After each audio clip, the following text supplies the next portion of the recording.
Salman Farsi razıyallahu anh aytат. Күндөрүн bir күндө пайгамбар менен бирге отурсак, пайгамбардын сүйүктүү кызы Фатима энебиз кирип келди. Кирип келип эле босого отуруп алып эле ыйлай баштады. Пайгамбар айтат: "Ey кызым, сага не болду?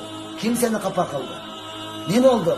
Десе Фатима энебиз айтат: "Мен кече күйөө балаңыз Али менен тамашалашып сүйлөп отуруп, оозумдан жаман сөз чыгып кетти.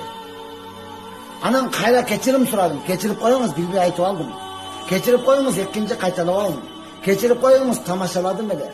Кечирип коюңуз, азылдадым. Ошентип 72 жолу кечирим сураганымда мага карап жылмайып койду. Бирок кыямат күнү менин абалым кандай болот? Мен ушуга коркуп ыйлап атам" дейт. Десе пайгамбар не деди? "Ey кызым, эгерде сен күйөөң Алини наразы кылып өлө турган болсоң, мен сага жаназа намаз окубаймын" dedi. Kim hadi jog'at o'tirmanda içime batmagan tishime batmaydi degan. Hozir payg'ambarning qizi desam, uy bo'yi olib ketadi. O'tiraver, hech narsa bo'lmaydi degan yo'q.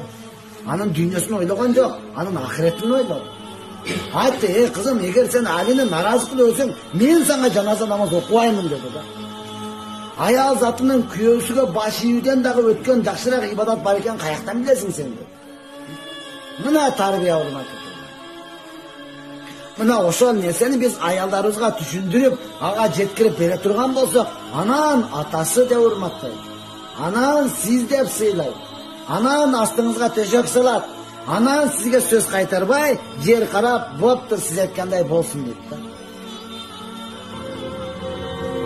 Биздин каналга катталып, жан дүйнөңүздү байытыңыз.